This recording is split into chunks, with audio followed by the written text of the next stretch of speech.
नमस्कार मेरे प्यारे भाइयों, मैं हूं अनुज और आप सुन रहे हैं हॉरर कहानी, वो भी मेरी जुबानी। दोस्तों, आज का हॉरर पॉडकास्ट एक शख्स की है जिनका नाम वीराज है। तो चलिए अब यह कहानी वीराज जी के नजरिए से सुनते हैं। लेकिन उससे पहले आप लोगों से एक रिक्वेस्ट है, आप लोग हाई पॉइंट भेजकर अपना सपोर्ट जरूर दिखाएं। और अगर आप लोग चाहते हैं कि आपका नाम वीडियो में लिया जाए तो कमेंट में अपना नाम और अपने शहर का नाम जरूर लिखें। तो अब ज्यादा समय नहीं लेते हैं, चलिए कहानी की शुरुआत करते हैं।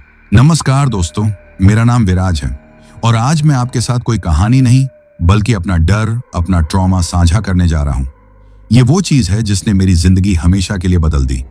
अगर आप सोचते हैं कि भूत प्रेत, दायन जैसी चीजें सिर्फ किस्सों में होती हैं, तो शायद मेरी बात सुनने के बाद आपका यकीन भी बदल जाएगा। मेरा गांव बहुत छोटा है, यहाँ शहर जैसी चमक धमक नहीं है। मिट्टी की गलियां, छोटे छोटे घर, टीन की छतें और साधारण लोग। सब लोग एक दूसरे को जानते हैं, एक दूसरे की मदद करते हैं। दिन में गांव बहुत शांत और सामान्य लगता है, लेकिन जैसे ही शाम ढलती है यहाँ का माहौल पूरी तरह बदल जाता है। गांव के बीचों बीच एक छोटी सी स्कूल की इमारत है। दीवारें मिट्टी की, छत टीन की और दरवाजा लकड़ी का। उसके ठीक सामने एक छोटा सा मैदान है। दिन में बच्चे उसी मैदान में खेलते हैं, पर जैसे ही सूरज ढलता है वहां सन्नाटा छा जाता है। ऐसा लगता है जैसे मैदान निगल गया हो सारी आवाजें।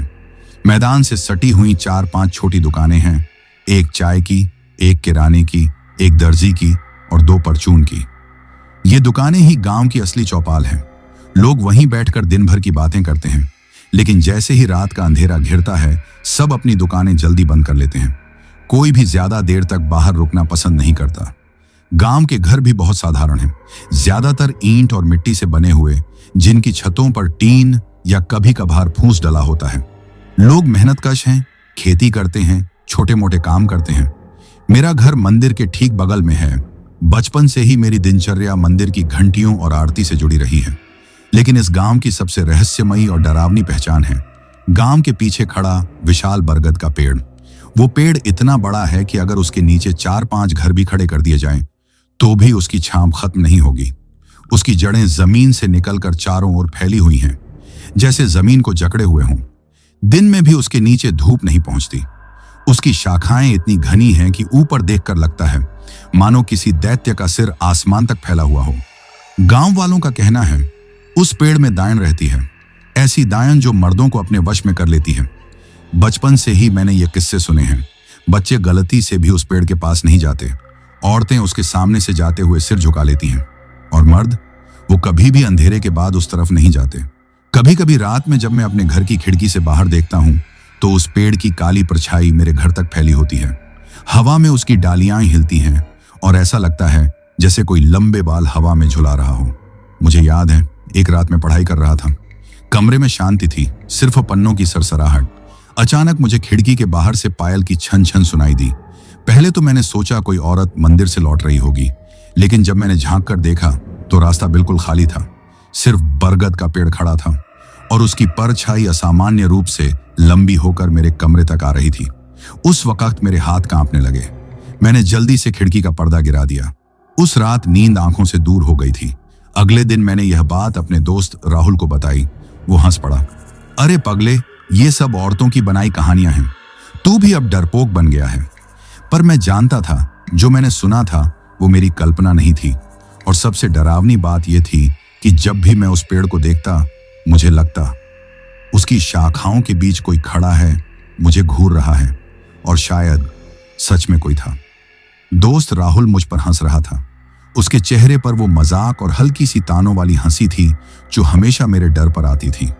वो बोला, अरे पागल, ये डायनामाइट कुछ नहीं होती। ये हमारे बड़ों का बनवाया हुआ अफवाह है ताकि हम बच्चे रात में बाहर न घूमें।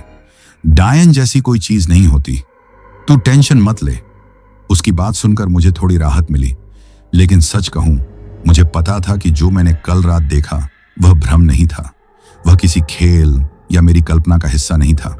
मैंने उसे ज्यादा कुछ नहीं बताया, बस मुस्कुराया और अपना ध्यान क्लास में लगाने की कोशिश की। शाम होते ही हमारी छुट्टी हुई। मैं सीधे घर आया। माँ के पास बैठकर मैंने धीरे से पूछना शुरू किया, माँ, वो पेड़, उसके बारे में क्या सच है? माँ ने मेरी ओर देखा। उसकी आंखों में थोड़ी चिंता झलक रही थी। वह बोली, ये क्यों पूछ रहा है तू? तेरे पास कोई काम नहीं है क्या? चल अंदर जाकर पढ़ाई कर। उसका लहजा हल्का सा कठोर था और मैं जान गया कि वह डर गई थी। मैं उठकर अपने कमरे की ओर चला गया। कमरे में आकर खिड़की खोली और बाहर देखा। बरगद का पेड़। दिन में भी वह अजीब और डरावना लगता था। उसकी शाखाएं जैसे लंबी लंबी भुजाएं थीं और जड़ें मानो जमीन को जकड़े हुए हों। मैंने खिड़की वापस बंद कर दी। रात के समय पढ़ाई और होमवर्क पूरा करने के बाद मैं आंगन में आया। मेरी माँ, पापा और बहन वहीं बैठे थे, कुछ इधर उधर बातें कर रहे थे। पापा की दुकान के बारे में चर्चा हो रही थी।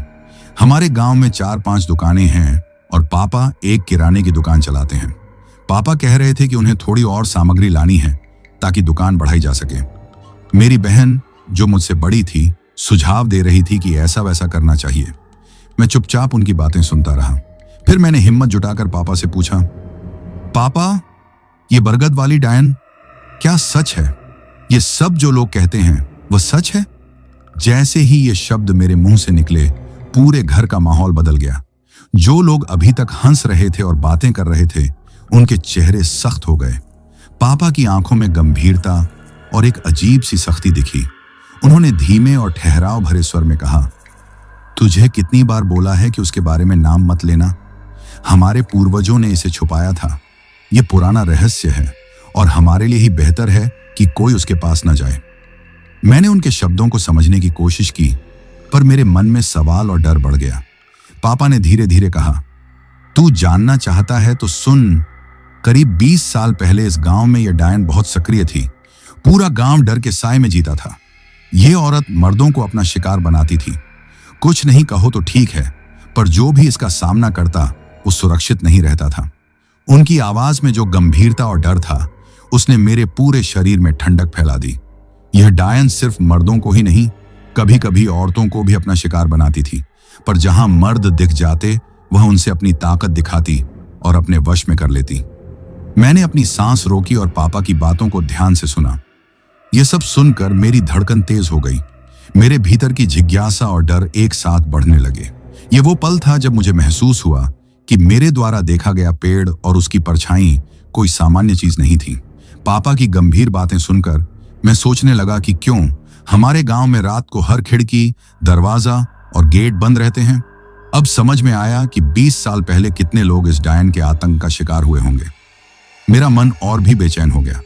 मैंने अपने कमरे की खिड़की से फिर से बरगद का पेड़ देखा। शाम की हल्की रोशनी में भी वह डरावना लग रहा था। शाखाएं हिल रही थीं, मानो किसी की लंबी भुजाएं हवा में झूल रही हों।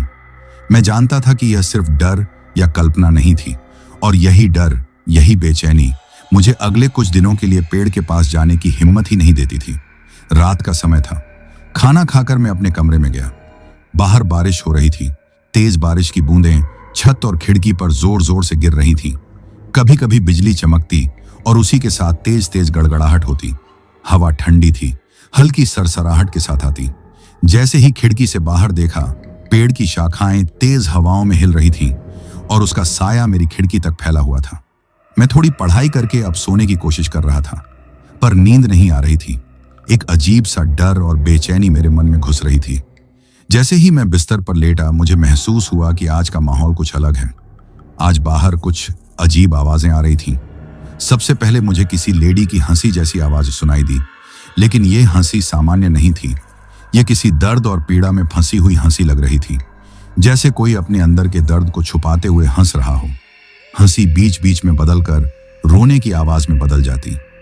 कभी कभी मुझे लगता जैसे कोई जोर जोर से चिल्ला भी रहा हो। मैंने खिड़की के पास जाकर बाहर देखा। बारिश की बूंदों और अंधेरे की वजह से कुछ दिखाई नहीं दे रहा था, पर पेड़ की छाया कुछ अलग ही महसूस हो रही थी। शाखाएं मानो धीरे धीरे ऊपर नीचे हिल रही थीं, जैसे कोई लंबा सा आकृति उनमें छुपा हो। मेरे दिल की धड़कन तेज हो गई। पसीने की बूंदें माथे पर आ गईं। मैं सोच रहा था, यह सब मेरी कल्पना तो नहीं, लेकिन आवाजें लगातार बढ़ रही थीं। कभी हंसी, कभी कराह, कभी रोने की आवाज मेरे कानों में गूंज रही थी, जैसे कोई कमरे में भी घुस आया हो। मैं बिस्तर पर बैठा अपनी सांसों को नियंत्रित करने की कोशिश कर रहा था। कमरे की खिड़की की ओर बार बार नजर जाती और हर बार मुझे पेड़ की शाखाओं में कोई हलचल सी दिखती। मेरा दिल तेज तेज धड़क रहा था। मैंने अपने आप से कहा, विराज, ये सिर्फ तू सोच रहा है। बारिश, हवा और पेड़ की शाखाएं कुछ नहीं है। लेकिन तभी हवा तेज हो गई, खिड़की के पर्दे अपने आप हिलने लगे, बिजली चमकी और उसी के साथ मुझे लगा कि पेड़ की शाखाओं में कोई लंबा सा सफेद साड़ी में मढ़ा आकृति हिल रही है। मैं जोर से अपनी आंखें बंद कर ली। डर के मारे मेरी सांसें तेज हो गईं। तभी मुझे बाहर से आवाज सुनाई दी, स्पष्ट और बहुत पास। यह हंसी अब रोने में बदल रही थी, जैसे कोई अंदर से चीख रहा हो, किसी ने दर्द में सांसें रोक ली हों। मैं अपने बिस्तर में जम गया। पूरी रात यही आवाजें मेरे कानों में गूंज रही थी। कभी कभी मुझे लगता कि कोई मेरे कमरे के बाहर खड़ा है, खिड़की से झांक रहा है, लेकिन मैं हिम्मत नहीं जुटा पा रहा था। मुझे याद आया पापा की बातें। बरगद की डायन सिर्फ मर्दों को ही नहीं, कभी कभी औरतों को भी अपना शिकार बनाती है। और वही डर मेरे पूरे शरीर में फैल गया। मैं सोच रहा था, क्या यह वही डायन है जिसे मेरे पापा और गांव वाले इतने सालों से छुपा रहे हैं? बारिश की आवाज, बिजली की चमक और ठंडी हवा, सब कुछ इतना सजीव और डरावना लग रहा था कि मैं खुद को असहाय महसूस कर रहा था। मैंने अपना सिर तकिए में दबा लिया और खुद से कहा, बस नींद आ जाएगी, कुछ नहीं है, ये सब तू ही सोच रहा है। पर सच यह था कि मेरे मन में डर इतनी तेजी से बढ़ रहा था कि नींद आने का नाम ही नहीं ले रही थी। बारिश की बूंदें तेजी से गिर रही थी। हर बूंद मेरे चेहरे, हाथ और कंधों पर गिरते ही ठंडक और अजीब सी सिहरन छोड़ रही थी। हवा भी ठंडी थी, जैसे उसकी हर एक झोंके में कोई छुपा हुआ हाथ मुझे छू रहा हो। मैं कमरे में खड़ा था, भीगा हुआ, लेकिन मेरे अंदर का डर और बेचैनी इतनी बढ़ गई थी कि बिस्तर पर बैठना असंभव लग रहा था। खिड़की से बाहर देखा, बरगद का पेड़ विशाल और डरावना खड़ा था। उसकी शाखाएं हवा में हिल रही थीं, पर यह हिलना सामान्य नहीं था। हर शाखा, हर पत्ता मानो किसी जीवित प्राणी की तरह धीरे धीरे मेरे चारों तरफ फैल रहा था। उसके नीचे की जमीन भीगी हुई थी और बारिश की हर बूंद उस अंधेरे तले जैसे किसी स्याह साए में गिर रही थी। तभी मुझे वह आवाज सुनाई दी, हंसी, पर केवल हंसी नहीं, वह हंसी दर्द, पीड़ा और क्रूरता से भरी हुई थी। बीच बीच में वह आवाज बदलकर कराहने, चिल्लाने और रोने की तरह हो रही थी। हर बार जब मैं कोशिश करता कि अपने कान बंद कर लूं, तब भी आवाज सीधे मेरे दिल में उतर रही थी।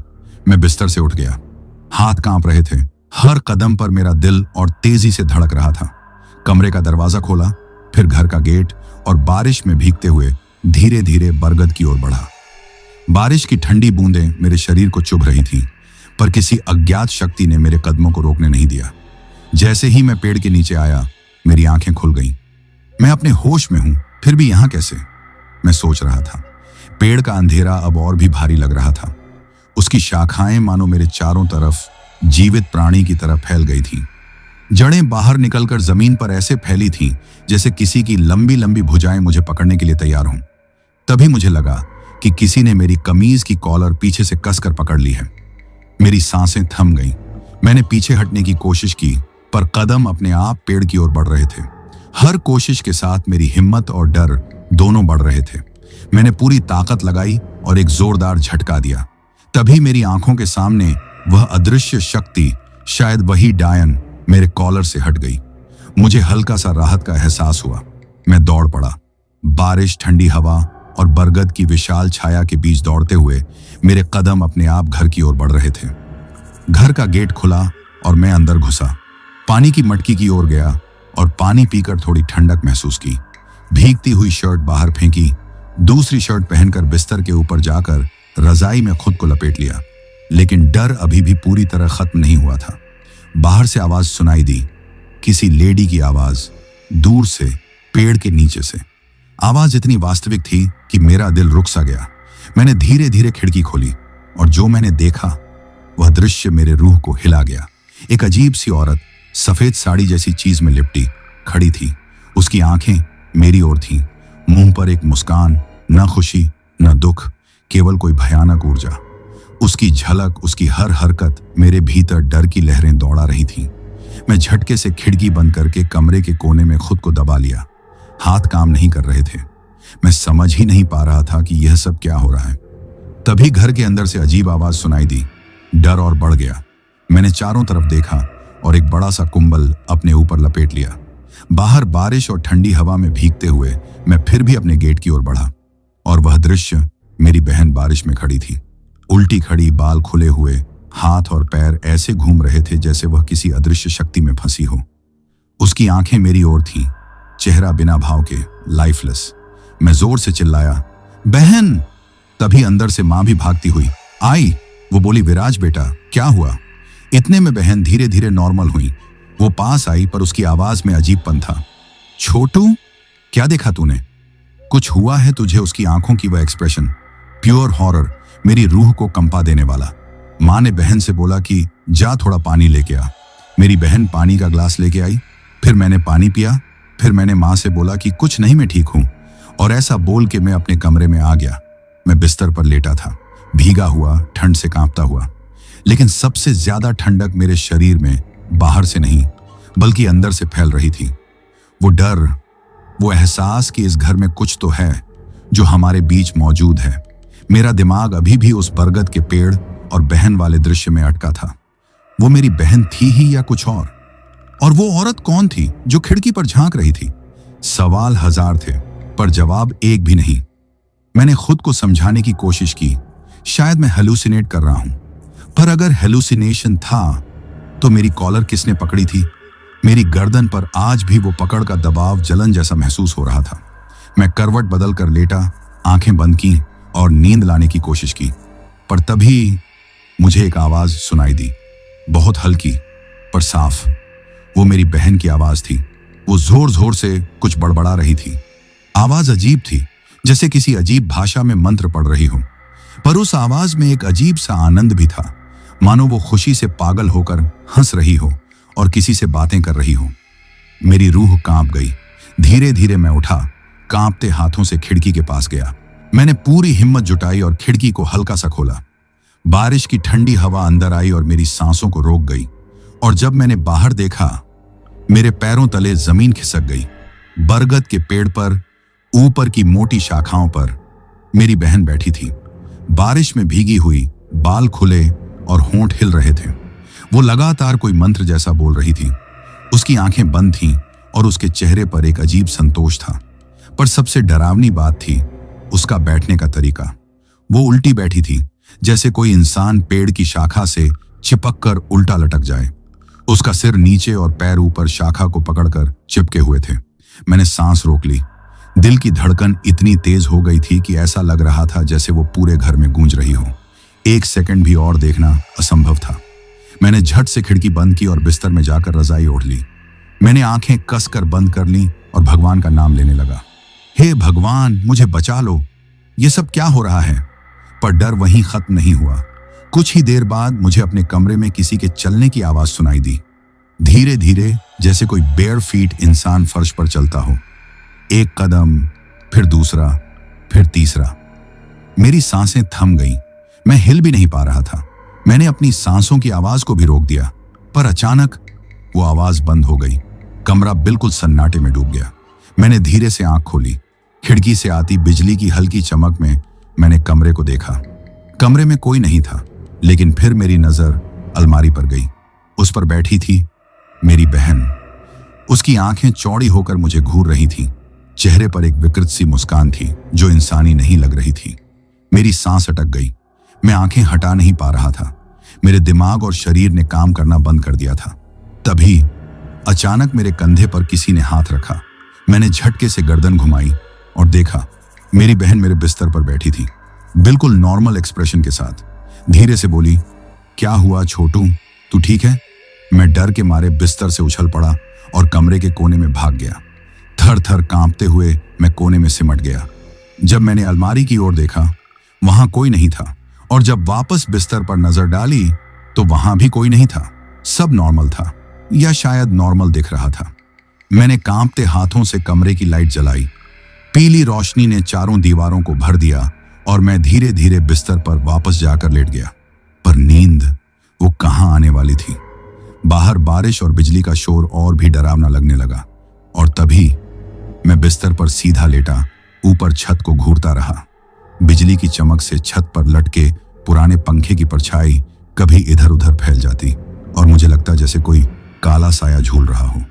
अचानक मुझे अपने बिस्तर के नीचे से फुसफुसाहट सुनाई दी। जैसे कोई धीमी आवाज में मेरा नाम ले रहा हो। वे राज। मेरे पूरे शरीर में सनसनी दौड़ गई। मैंने खुद को समझाया, नहीं, ये दिमाग का वहम है। पर वो आवाज और साफ होती गई।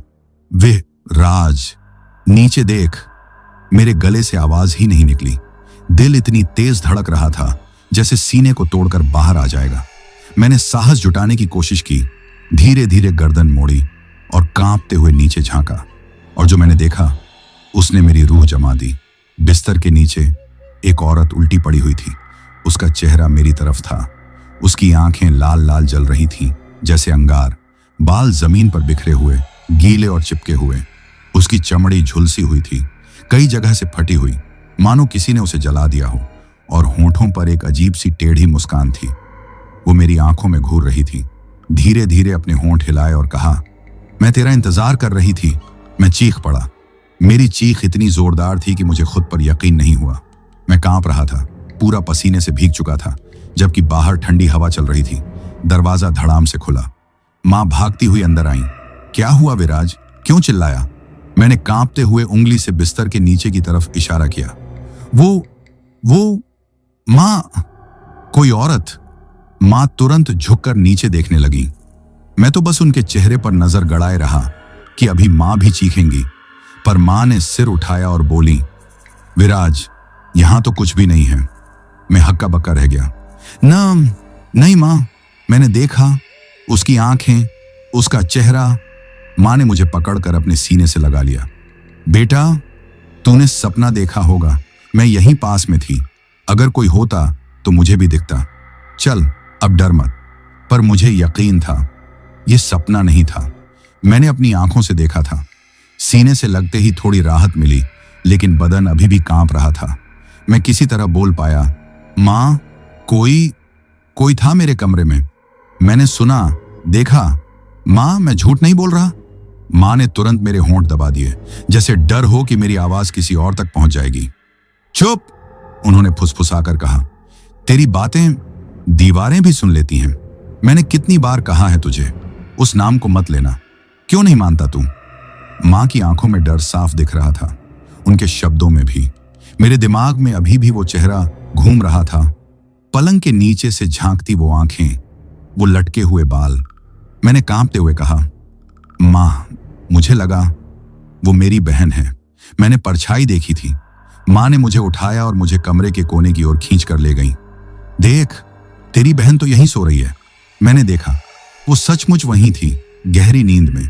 उसका चेहरा बिल्कुल मासूम, सांसें शांत। मेरे पैरों तले जमीन खिसक गई।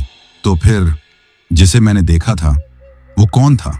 मां ने मेरी आंखों में झांकते हुए कहा, तेरा सपना था और कुछ नहीं। ज्यादा सोचता है तू, इसलिए ये सब दिखता है। याद रख, मैंने कहा था उस नाम को मत लेना। तूने गलती की। उनकी आवाज गहरी थी, जैसे चेतावनी हो। मैं चुप होकर मां के पास बैठ गया। कोशिश की खुद को समझाने की, शायद सच में सपना ही रहा होगा।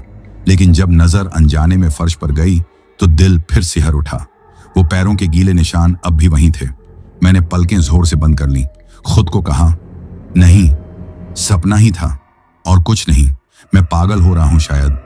लेकिन अंदर कहीं दिल की गहराई में एक आवाज फुसफुसा रही थी, ये सपना नहीं था विराज, तूने सच में देखा था। मां के कमरे से निकलकर मैं दहला हुआ था, पर एक अजीब किस्म की ठंडी जिज्ञासा ने मुझे आगे खींच लिया था। मेरी अंगुलियां कांप रही थीं, पर मैं खुद को रोक नहीं पाया। घर की हवा इतनी घनी थी जैसे किसी ने सब सांसें एक जगह जमा कर दी हों। मैंने बाथरूम की ओर कदम बढ़ाए। वहां से कुछ अजीब सी आवाजें आ रही थीं, कुछ बुदबुदाहट, मानो कोई खुद से बात कर रहा हो। दिल दहल गया, पर मेरा कदम अकेले उस आवाज की ओर बढ़ रहा था। दरवाजे के पास पहुंचकर मैंने देखा, बाथरूम का रोशनदान टिमटिमा रहा था और वहां से आती आंशिक रोशनी में कुछ ऐसा दिखा कि मेरी रूह ठहर सी गई। पापा खड़े थे। उनकी पीठ पानी की भीगी दीवार से लगती थी, पर उनकी मुद्रा सामान्य बिल्कुल नहीं थी। वे अपने आप को बार बार थप्पड़ मार रहे थे। एक एक थप्पड़ वह अपने ही चेहरे पर दे रहे थे। नयनों में एक अजीब सा अलमस्त सा चमक था और उनके पैर जैसे खरोंचों से लथपथ होकर खून से भीग रहे थे। मैंने एक कदम पीछे हटकर हाथ से मुंह ढक लिया। क्यों मैं चिल्लाया नहीं? क्यों ये आवाज गले से निकलकर नहीं आ रही थी? पापा, मैंने जोर से कहा, पर मेरी आवाज हवा में कहीं खो गई। उनकी आंखों के घेरे में वही अजीब फटी हुई मुस्कान टकटकी लगाई थी, मानो किसी ने चेहरे पर राग छेड़ दिया हो। वे अपने पैरों से गिरते खून को इधर उधर मल रहे थे, जैसे ये सब उनका रोजमर्रा का काम हो। एक पल के लिए सब असत्य सा लग रहा था। ज्यादा से ज्यादा यह सपना होगा, एक बुरा सपना जो अब भी मेरी गर्दन पर हाथ रखकर मुझे हिला रहा था। पर फिर मैंने देखा कि उनकी आगोश के पास एक छोटी सी नजर लगी। उनके पैरों के पास फर्श पर पानी के खबरों सा फैला हुआ खून चमक रहा था, जैसे किसी ने रात के अंधेरे में रेखा खींच दी हो। और पापा की आंखें, वो आंखें कुछ ऐसा बोल रही थीं जो मेरी समझ की बातों के बाहर था। मैं जोर से चिल्लाया, पापा क्या कर रहे हो, रुक जाओ। पर पापा ने न तो पलट कर देखा, न ही उनके हाथ रुके। वे बार बार अपने चेहरे पर चाबुक की तरह खुद से चोट कर रहे थे और रूखे सा हंस रहे थे। उसकी हंसी एक घिनौनी रफ्तार में बिल्कुल किसी पिशाच की तरह गूंज रही थी, मानो वह अपने अंदर किसी इलाज को बाहर निकाल रहा हो। और फिर उसने अचानक मेरी तरफ देखा। उसकी आंखें मेरे भीतर गूंजी, कुछ सुनहरी, कुछ गहरी। और फिर उसने मुझे देखा और बोला, मगर उसकी आवाज पापा जैसी नहीं थी। वह ठंडी, सूनी और कहीं से टूट कर आई हुई थी। विराज, तू भी देख रहा है ना, तूने बुलाया था, अब सब ठीक हो जाएगा। मेरे पैरों तले जमीन खिसक गई। मैंने जोर से पीछे सरकने की कोशिश की, पर मानो फर्श ने मेरे पैरों को पकड़ लिया हो। मेरा गला सूख गया और अचानक मुझे लगा जैसे मेरे भीतर कोई आग जल रही हो। मैं चिल्लाया, माँ, माँ। पर घर में सिर्फ बारिश की आवाज और पापा की अपनी ही हंसी की प्रतिध्वनि थी। मैंने देखा कि पापा का चेहरा धीरे धीरे बदल रहा है। उनका होंठ फैलकर हंसी में झुक गया, दांत काले काले नुकीले नजर आए और उनकी त्वचा जैसे किसी जले हुए पेड़ की तरह सूखी पड़ गई थी। उनके हाथों से जो रक्त बह रहा था वह साफ नहीं था, उसमें कुछ और गाढ़ा, कुछ ओस सा, एक अजीब पिगमेंट नजर आ रहा था जो सामान्य खून जैसा नहीं था। मैं वहां खड़ा बेतहाशा घबराया हुआ था। कुछ तो होना ही नहीं चाहिए था। ये तो मेरे घर हैं, मेरे माँ बाप हैं, पर वो यहाँ उस रूप में नहीं दिखते थे। पापा ने अपनी आवाज में फिर वही टूटी फूटी भाषा घुलाकर कहा, तूने उसे बुलाया बेटा, तुमने उसे पेड़ के नीचे बुलाया। मेरे कान में जैसे बिजली गिर गई। मेरा दिमाग घूमने लगा। क्या मैंने बुलाया था?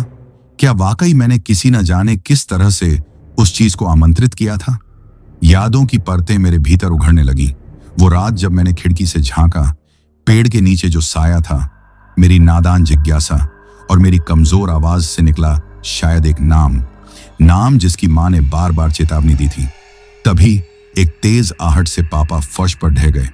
पर आश्चर्यजनक बात यह थी कि जहां वे गिरे वहां एक पल में कोई कुछ नहीं था। फर्श खाली दिखा। खून की धारियां भी अचानक रुक सी गईं। मेरे चेहरे का खून ठंडा हो गया। मैंने जोर जोर से पापा का नाम पुकारा, पापा, पर जवाब में सिर्फ मेरा ही सन्नाटा था। हैरानी और भय की एक नई शुरुआत हुई। दरअसल वह सारी भूल भुलैया, वह सब दृश्य मेरी आंखों के आगे क्षण भंगुर बनकर गायब हो गया था। जैसे कोई जादूगर ने पर्दा झटक दिया और सब कुछ सादे में बदल गया। पापा का बाथरूम, जो अभी कुछ क्षण पहले खून से सना हुआ था और जिसमें पापा अपने ही चेहरे पर वार कर रहे थे, अब एकदम साफ सुथरा और खाली दिख रहा था। मैं छोड़ा छोड़ा सा वहां खड़ा रहा, खुद को समझाते हुए, ये नजर झलकें, थकान होगी, नींद की कमी होगी। मां ने कहा था सपना, पर मेरे होंठों पर सवाल ही जमते गए। मां और बहन कहाँ थीं? अभी कुछ समय पहले तक सब अपने अपने कमरों में थे। मैंने तो मां को अभी 2 कमरे पहले देखा था, पर अब उनका कोई भी सन्निहित रूप नहीं था। मैंने बेताबी में घर की हॉल की ओर देखा तो मां बाहर आंगन में खड़ी थी, किसी तरह की वस्तु लिए और बिना रुके अपने हाथ हिलाती जा रही थी। पर वह भी वही पागल जैसी मुस्कान लिए हुए थी, किसी तरह के खटिया पर बैठकर जैसे बहुत गंभीर कुछ कर रही हो। मैंने जोर से चिल्लाकर मां को आवाज दी, मां, आप क्या कर रही हो? चलो अंदर आओ। पर उनकी आंखें खालीपन में डूबी हुई थीं और वे मेरी आवाज सुनते हुए नहीं दिखी। उनकी चाल धीमी और मशीन की तरह नियंत्रित लग रही थी। मैं भागकर मां के पास गया और उनके हाथ पकड़कर खींचा, पर उनकी पकड़ मेरे हाथ से फिसल सी गई, मानो उनका शरीर बहुत ठंडा और निर्जीव हो। उनका चेहरा फिर से वह अजीब मुस्कान लिए था। मेरी मां, जिसको मैंने हमेशा अपनी दुनिया की सबसे सुरक्षित आत्मा माना था, उसकी आंखों के भीतर अब कोई पहचान नजर नहीं आ रही थी। तभी जैसे किसी ने हवा में दहाड़ भर दी हो, घर का हर दरवाजा, कमरे का, पिछवाड़े का, सब एक साथ बंद हो गए। मैं चिल्लाने लगा, खोलो खोलो मां बहन। पर न तो कोई जवाब आया और न ही कोई हलचल, केवल बारिश की टपकती आवाज और मेरे दिल की तेज तेज धड़कन। मेरे पैरों के नीचे से मेरी हिम्मत फिसल रही थी। मैं कैसे समझाऊं कि यह सब सच नहीं हो सकता, पर मन ने एक चीज दृढ़ता से बताई कि मैं अकेला नहीं था। किसी ने हमारी हर चीज में छेड़छाड़ कर दी थी, किसी ने हमारे रिश्तों में दरार डाल दी थी, और अब वही चीज हमारे घर के अंदर खेल रही थी। मुझे कुछ याद आया, मां की चेतावनी के शब्द, उस नाम को मत लेना। शायद मैंने नादानी में उस पंक्ति को उच्चारित कर दिया था। शायद वह एक आम बात थी, पर आज रात वह शब्द किसी दहशत का ताला खोल गया था। क्या मेरी एक हल्की सी आवाज किसी दरवाजे को खोल सकती थी? क्या मेरी जिज्ञासा किसी अनजान तंत्र का हिस्सा बन गई थी? मैंने अपने आप को संभाला और दौड़ लगाकर अपने कमरे की ओर भागा। गेट पर आते ही मैंने देखा कि दरवाजा अंदर से बंद था। मैं जोर लगाकर उसे खोला और अंदर घुसा। कमरे की रोशनी जलाई और बिस्तर पर जाकर झांका। कुछ भी नहीं था, पर असल बात यह थी कि अब मैं समझ गया था। मेरे घर की हर चीज, हर इंसान किसी और की इच्छा अनुसार हिल रहा था। मेरा घर अब मेरा घर नहीं रहा, यह किसी और का मंच बन चुका था। मैं अंधेरे में बैठकर कांप रहा था। मेरा दिमाग छल छल कर रहा था। अभ्यासित मैंने खुद को तसल्ली दी कि सुबह सब सामान्य होगा, पर यह सोचते समय मेरे गले से एक सूक्ष्म सी फुसफुसाहट निकली, बिस्तर के नीचे से, विराज। और इस बार मेरी इस आवाज पर मैं सच्चाई से डर गया, क्योंकि अब मुझे यकीन था कि मैं सपना नहीं देख रहा था। जो भी था वह सच था, और अब वह हमारी रोशनी, हमारी दीवारों और हमारे फर्शों के भीतर उतर कर खेल रहा था। मैं सच कह रहा हूं, उस पल मेरी हालत ऐसी थी कि अगर कोई मेरी धड़कन सुन लेता तो शायद कह देता कि यह लड़का अगले ही क्षण मर जाएगा। मैं अपने कमरे से पूरी ताकत लगाकर भागा था। ऐसा लग रहा था जैसे घर की दीवारें मुझे दबोच लेंगी, जैसे मेरी सांसें घर की छत के नीचे घुट जाएंगी। मैं दरवाजा पटक कर बाहर निकला और तुरंत ही बारिश की ठंडी बौछारें मेरे चेहरे पर आ गिरी। बिजली आसमान को बार बार चीर रही थी और हर बार ऐसा लगता जैसे पूरा गांव सफेद सी चमक से पल भर के लिए उजागर हो जाता हो और फिर अचानक गहरे अंधेरे में डूब जाता हो। ठंडी हवा मेरी हड्डियों तक को जमा रही थी। मेरा सीना ऊपर नीचे हो रहा था। सांसें टूट टूट कर बाहर निकल रही थीं। मैं दौड़ता हुआ सीधे गांव की ओर भागा। रास्ते में कीचड़ मेरे पैरों में चिपक रहा था, पर मैं रुका नहीं। जब मैं गांव के बीचों बीच पहुंचा तो मेरी आंखें फटी रह गईं। हमारी दुकान खुली हुई थी। समझ नहीं आ रहा था, रात के 3 बजे और दुकान खुली, ये तो कभी हुआ ही नहीं था। मेरे पापा तो हमेशा कहते थे, रात को दुकान का ताला खुला देखना भी अपशकुन है। पर आज न सिर्फ हमारी दुकान बल्कि सारी दुकानें खुली हुई थीं। गांव के उस छोटे से बाजार में कुल 5-6 ही दुकानें थीं। एक किराने की, एक चाय पान की, एक लोहे काठ की चीजों की और बाकी छोटी मोटी। हर दुकान की अपनी लकड़ी की खिड़की, लोहे का शटर और मिट्टी की दीवारें थीं। लेकिन उस रात हर दुकान के सामने दिया सा जल रहा था, जैसे कोई ग्राहक का इंतजार हो। और सबसे डरावनी बात, हर दुकान में एक आदमी बैठा था और उसके सामने एक औरत खड़ी थी। मैंने अपनी आंखें मलकर देखी। हाँ, गलती नहीं थी। हमारी दुकान के सामने पापा बैठे थे और उनके सामने एक औरत खड़ी थी। वही औरत जिसे मैंने कभी गांव में नहीं देखा था। उसका शरीर लंबा पतला था, काले भीगे कपड़े उसके तन से चिपके हुए थे। उसके बाल इतने लंबे और गीले कि जमीन तक टपक रहे थे। उसके होंठ लाल थे, पर उसकी आंखों में कोई सफेदी नहीं थी, सिर्फ काला, गहरा, घना काला। वह पापा से कुछ ले रही थी, कोई डिब्बा, शायद चीनी या आटा। पापा उसके सामने ऐसे खड़े थे जैसे किसी पुराने ग्राहक को सामान दे रहे हों, लेकिन उनके चेहरे पर कोई भाव नहीं था, न मुस्कान, न डर, न सवाल, बस खाली सी आंखें। मैं वहीं सन्न खड़ा था। ये क्या हो रहा है? मैंने बाकी दुकानों की ओर देखा। हर दुकान में वही दृश्य था। हर दुकानदार के सामने एक औरत खड़ी थी। हर औरत अलग दिख रही थी।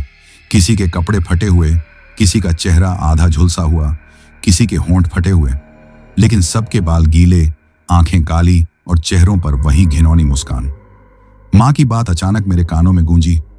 वो औरत, वो हर मर्द को अपने वश में कर लेती है। मेरे पैरों तले जमीन खिसक गई। क्या मैं वही गलती कर बैठा था? क्या बरगद के नीचे जाकर मैंने सचमुच उसे आजाद कर दिया था? मैं धीरे धीरे पीछे हट रहा था कि तभी पीछे से एक आवाज आई, विराज, तुम यहां क्या कर रहे हो? मैं पलटा। मेरी आंखें और चौड़ी हो गईं। रुचिका, मेरी क्लासमेट, वही लड़की जो हमेशा डरपोक थी, जो अकेले शौचालय तक नहीं जाती थी, वही इस वक्त मेरे सामने खड़ी थी। उसके चेहरे पर सामान्य सी मुस्कान थी। कपड़े वैसे ही थे जैसे दिन में स्कूल में पहनती थी।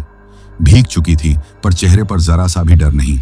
वह मेरे पास आई और बोली, चलो मेरे साथ, हम वहां चलते हैं। उसने इशारा किया बरगद के पेड़ की ओर। मेरे पूरे शरीर में ठंड की लहर दौड़ गई। रुचिका, तू यहां इस वक्त? मेरी आवाज कांप रही थी। वह मुस्कुराई, डर मत, मैं हूं ना। पर उसके चेहरे पर कुछ अजीब था। ये वही रुचिका थी, पर उसकी आंखों में वह मासूमियत नहीं थी जो मैं रोज देखता था। उसकी मुस्कान कुछ ज्यादा ही चौड़ी थी। उसने मेरा हाथ पकड़ना चाहा।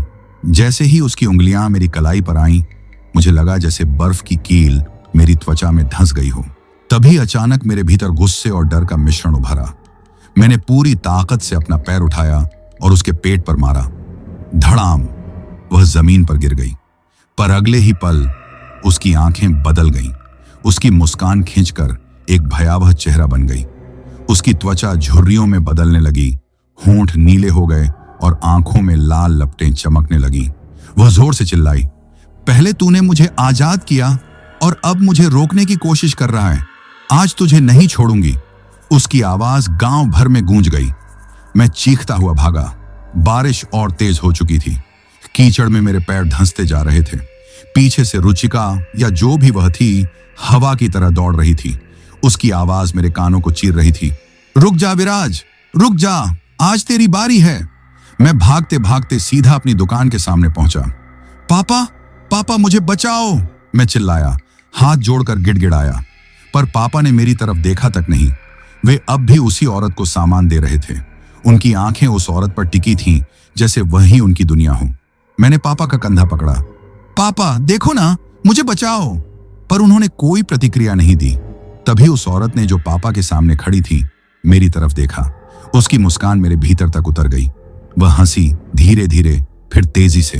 पापा तुझे बचाएंगे? अरे सोच, तेरे पापा को कौन बचाएगा? उसकी हंसी इतनी डरावनी थी कि मुझे लगा जैसे मेरे कान से खून निकल जाएगा। मैंने चारों ओर देखा। अब तो पूरा गांव जाग चुका था। हर घर से आदमी बाहर आ रहा था और हर आदमी के साथ एक औरत थी। गांव का हर मर्द अब किसी न किसी के वश में था। मैं जमीन पर बैठ गया। मेरे सामने सिर्फ एक सच्चाई थी। ये कोई सपना नहीं था, ये तो नरक था। मैं वहीं जमीन पर बैठा था। मिट्टी गीली हो चुकी थी। बारिश की बूंदें मेरे चेहरे पर गिर रही थीं, लेकिन मुझे अब ठंड का एहसास भी नहीं हो रहा था। मेरा पूरा शरीर डर से पत्थर सा जम गया था। सामने का दृश्य इतना अजीब था कि मेरी आंखें पलकें झपकाना भूल चुकी थी। गांव की हर गली में, हर घर से आदमी बाहर निकल रहा था और उनके साथ साथ एक औरत भी खड़ी थी। हर आदमी के साथ एक औरत। उन औरतों के चेहरे एक जैसे लग रहे थे। लंबे खुले बाल, सफेद भीगे कपड़े, चेहरा अंधेरे में आधा छुपा, लेकिन आंखें, उन आंखों में मानो लाल अंगारे जल रहे हों। मैंने अपने पापा को देखा। वो अब भी दुकान के सामने खड़े थे। उनके सामने वही औरत थी जिसे मैंने कुछ देर पहले देखा था। पापा उसकी तरफ ऐसे देख रहे थे जैसे वो कोई देवी हो। उनकी आंखों में कोई होश नहीं था, बस एक अजीब सी सम्मोहित नजर। मैंने हिम्मत जुटाकर धीरे से आवाज दी, पापा प्लीज मुझे बचाइए, ये सब क्या हो रहा है? लेकिन पापा ने कोई जवाब नहीं दिया। उनके होंठ हिल रहे थे, जैसे कुछ बुदबुदा रहे हों। मैंने गौर से सुना, मुक्ति, मुक्ति, तू हमें मुक्ति दे। मेरे रोंगटे खड़े हो गए। पापा ये शब्द किससे बोल रहे थे? मुक्ति कौन है? क्या ये वही औरत है? मैंने चारों तरफ देखा। पूरा गांव किसी तंत्र की चपेट में आ चुका था। बारिश के बीच भी हवा ठंडी नहीं, बल्कि भारी और दबाव वाली लग रही थी, मानो कोई अनदेखा बोझ पूरे वातावरण पर लटक गया हो। तभी पीछे से एक मीठी लेकिन ठंडी आवाज आई, विराज, तू अभी भी भागना चाहता है? चल न मेरे साथ। मैंने कांपते हुए पीछे देखा। वो रुचिका फिर से मेरे सामने खड़ी थी, लेकिन अब उसके चेहरे पर वो मासूमियत नहीं थी जो मैं जानता था। उसकी आंखों के नीचे गहरी काली रेखाएं थीं, होंठों पर हल्की सी तिरछी मुस्कान। तुम रुचिका? मेरी आवाज टूट रही थी। वो पास आई। उसके कदमों की आवाज पानी से भीगी जमीन पर अजीब सी गूंज पैदा कर रही थी। उसने कहा, तूने मुझे मुक्त किया विराज, याद है? तूने उस नाम को लिया और मेरा बंधन टूट गया। अब तू मुझसे दूर नहीं जा सकता। मेरा पूरा शरीर हिलने लगा। नहीं, ये सच नहीं है। तू रुचिका नहीं है, तू कुछ और है। वो हंसी, एक ऐसी हंसी जिसमें कराह और चीत्कार दोनों छुपे थे। सही कहा तूने, मैं रुचिका नहीं हूं, लेकिन अब उसके चेहरे में, उसकी आवाज में, उसके शरीर में मैं जी रही हूं। और तू मेरा चुना हुआ है। मैंने पूरी ताकत लगाकर पीछे हटने की कोशिश की, लेकिन मेरे पैर मानो जमीन से चिपक गए थे। तभी अचानक उसकी उंगलियां मेरे हाथ की ओर बढ़ीं। उसकी उंगलियां बर्फ जैसी ठंडी थीं। मैं जोर से चिल्लाया, छोड़ मुझे। तभी मैंने देखा बाकी गांव की औरतें भी धीरे धीरे मेरी ओर मुड़ रही थीं। उनकी आंखें मुझ पर टिक गई थीं। सब एक साथ मुस्कुराईं। वही अजीब चौड़ी खींची हुई मुस्कान। मेरा गला सूख रहा था। हे भगवान, ये मेरे साथ क्या हो रहा है? मैंने आखिरी हिम्मत जुटाई और अपने हाथ को झटका। मैं रुचिका सी दिखने वाली उस औरत को धक्का देकर भागा। गांव की गलियां अब काली छाया से भरी हुई थीं। बारिश की बूंदें कान फाड़ने जैसी आवाज कर रही थीं। पेड़ों की डालियां हवा में झूल रही थीं, जैसे किसी की गर्दनें टूटकर लटक रही हों। मैं भागते भागते चिल्ला रहा था, कोई है? कोई मुझे बचाओ। लेकिन कोई आवाज नहीं आई। बस वही औरतों की हंसी जो अब पूरे गांव में गूंज रही थी। मैं गलियों में इधर उधर भाग रहा था। मेरे शरीर की सारी हड्डियां कांप रही थीं। सांसें तेज और अनियंत्रित थीं। बारिश की बूंदें इतनी तेज गिर रही थीं कि मेरे चेहरे और बालों से पानी लगातार बह रहा था। ठंडी हवा मेरे शरीर पर चुभ रही थी। हर कदम पर जमीन फिसल रही थी और मेरे पैर की हर धक्का मेरे डर को और बढ़ा रहा था। मुझे ऐसा लग रहा था जैसे पूरे गांव में कोई अदृश्य शक्ति मेरे पीछे पीछे चल रही हो। इतनी रात में गांव की गलियां सुनसान और भूतियां लग रही थीं। हर घर की छत पर बरसात की बूंदों की आवाज, ठंडी हवा की सरसराहट और पेड़ों की शाखाओं की हिलती हुई छायाएं, सब कुछ मिलकर एक डरावना माहौल बना रही थी। मेरा मन दहशत से भर चुका था, लेकिन मेरे भीतर एक अजीब हिम्मत भी थी। तभी मुझे याद आया गुरु अश्विन कुमार जी। उनके बारे में दादी ने बहुत कुछ बताया था। कहा गया था कि उनके पिता श्री भागचंद जी ने बरगद के पेड़ के नीचे रहने वाली उस डायन को कभी बंधन में बांधा था। गुरुजी ही हमारे गांव के सबसे बड़े साधु और भरोसेमंद व्यक्ति थे। हर संकट में लोग उनके पास आते थे। मैंने बिना सोचे समझे उनके घर की ओर दौड़ लगाई। बारिश की बूंदें मेरे चेहरे और बालों में चुभ रही थीं, लेकिन डर के बावजूद मैं रुका नहीं। मेरे कदम तेज लेकिन फिसलन भरे थे। मैं पूरी ताकत से भाग रहा था और मन में सिर्फ एक ही बात थी, गुरुजी को जल्दी पहुंचना और गांव को बचाना। गुरुजी का घर गांव से थोड़ा बाहर था। वहां पहुंचते ही मैंने देखा कि चारों तरफ बड़े बड़े बरगद और पीपल के पेड़ खड़े थे। उनकी शाखाएं हवा में सरसराहट कर रही थीं और अंधेरी रात में उनकी लंबी लंबी छायाएं जमीन पर डरावनी परछाइयां बना रही थीं। घर का गेट लोहे और लकड़ी से मजबूत था। बारिश की वजह से झंझनाहट कर रहा था। मैंने जोर जोर से दरवाजा बजाया और चिल्लाया, गुरुजी खोलिए, मुझे आपकी मदद चाहिए, जल्दी। कुछ ही क्षणों में दरवाजा खुला। गुरुजी बाहर आए। उनकी आंखों में चिंता और गंभीरता साफ दिखाई दे रही थी। बेटा, कौन हो तुम और इतनी रात में यहां क्या कर रहे हो? उन्होंने पूछा। मैंने उन्हें पूरी घटनाक्रम विस्तार से बताया। रात की डायन, गांव वाले, मेरी बहन, मेरी माँ, पापा, रुचिका और जो डरावनी घटनाएं हुई थी। गुरुजी ने गहरी सांस ली। उनके चेहरे पर चिंता और डर दोनों झलक रहे थे। ठीक है बेटा, अब समय है इसे रोकने का। हम सबको मिलकर उसे बंधन में वापस डालना होगा। यह आसान नहीं होगा, लेकिन करना पड़ेगा। गुरुजी ने मुझे घर में बुलाया।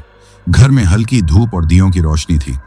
पुरानी किताबें अलमारी में रखी थीं और एक कोने में मंत्र और हवन सामग्री तैयार थी। उन्होंने एक पुरानी किताब निकाली, कुछ पवित्र धूप, घी और मिट्टी के बर्तन तैयार किए। चलो मेरे साथ, अब हमें डायन को नियंत्रित करना होगा। जल्दी करो, उन्होंने कहा। मैं उनके पीछे पीछे दौड़ता हुआ गांव की ओर बढ़ा। गांव की गलियों में अब अजीब चुप्पी थी।